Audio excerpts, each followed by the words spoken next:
నాన్నగారు ఇప్పుడు ఒకటో పాశురం చెప్పారు కదా, రెండో పాశురం అర్థం చెప్తారా? తప్పకుండా, నువ్వు పాడు. వయ్యతువార్ వీర్ఖార్.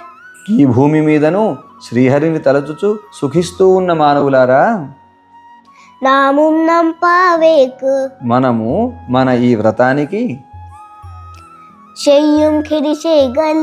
చేయవలసిన చేయకూడని విధి నిషేధాలను కేరేరో. వినండి. పార్కడలుల్. పాలసంద్రంలో పైయత్తు ఇంద్ర. మెల్లగా యోగ నిద్రలో పవళించి ఉన్న పరమ నరిపారి. పరమపురుషుడు యొక్క పాదాలను పాడి నెయ్యున్నోం పాలున్నోం. శరీరానికి భోగ్యతనిచ్చేటువంటి నెయ్యి, పాలు మొదలైన వాటిని స్వీకరించము. అంటే భోగ సంకోచమే తపస్సు కదా, అలాంటి తపస్సును అవలంబిస్తాం.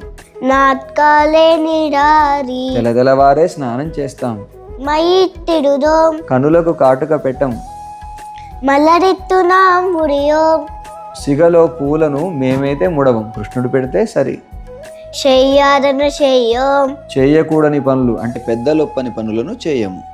తీకుడలై చంద్రోదోం. కటువైన మాటలను పనిబూని పలకం. అయ్యమం పిచ్చయం. పెద్దలను సత్కరిస్తూ బీదలకు సాయం చేస్తూ ఆనందనయం కైకాతి. వాళ్ళంతా ఆనందించేలా దాన ధర్మాలు చేస్తూ ఉయ్యుమారెన్ని.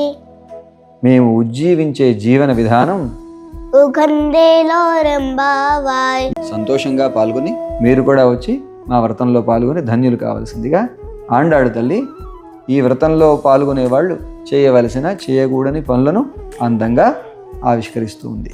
జై శ్రీమన్నారాయణ.